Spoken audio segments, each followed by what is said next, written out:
యోహాను సువార్త 12వ అధ్యాయం 3వ వచనం నేను చదువుతున్నాను, మీరు గమనించండి. అప్పుడు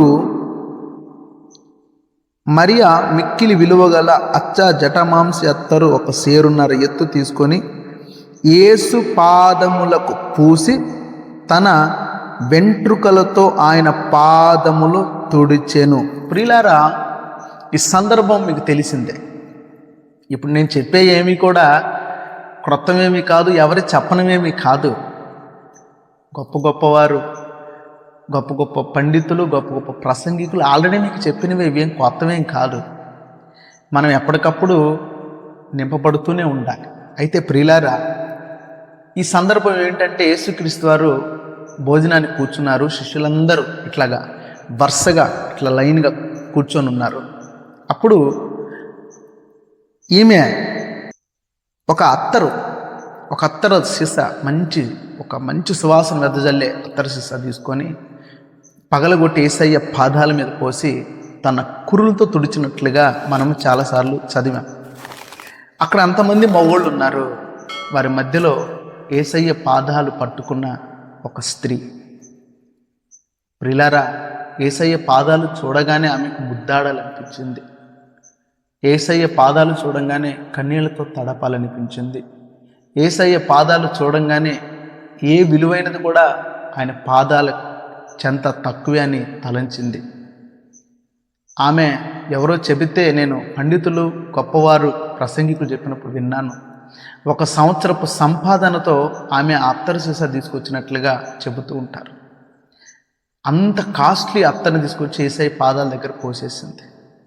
ప్రియులారా, యేసయ్య పాదాలు మీకు ముద్దాడాలనిపించట్లేదా? యేసయ్య పాదాలు ముద్దాడి ఎంతకాలం అవుతుంది? యేసయ్య పాదాలను మీ కన్నీళ్లతో కడిగి ఎంతకాలం అవుతుంది? ఏ స్థితిగతులలో ఉన్నప్పుడు ప్రభు మిమ్మల్ని లేవనెత్తాడో మీరు మర్చిపోయారా? ఎన్నిసార్లు మీరు మరణించవలసిన అవసరతలు వచ్చాయి?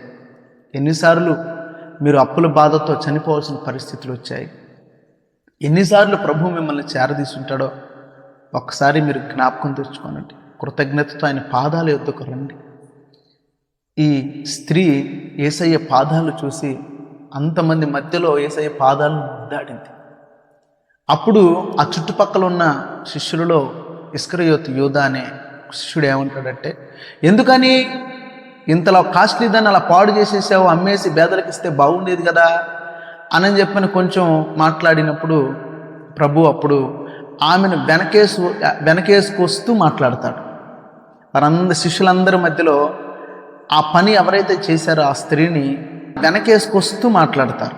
అయితే మూడవదిగా యేసయ్య పాదాల దగ్గర మనం పడి ఉంటే, ఆయన పాదాల దగ్గర మనం గడిపితే, ఆయన పాదాలు మనం పట్టుకుంటే మనకి మూడవదిగా దొరికేది ఏంటో తెలుసా ప్రియులారా? భరోసా. ఎంతమంది ఈరోజు ఒక భరోసా కావాలని, ఒక ప్రోత్సాహం కావాలని, మన పక్షంగా మాట్లాడే వాళ్ళు కావాలి, మన పక్షంగా నిలబడే వాళ్ళు కావాలని ఎంతమంది కోరుకోవట్లేదు ప్రియులారా? అటువంటివి దొరక్క ఒంటరి అయిపోయి చనిపోయే వాళ్ళు ఎంతమంది లేరు?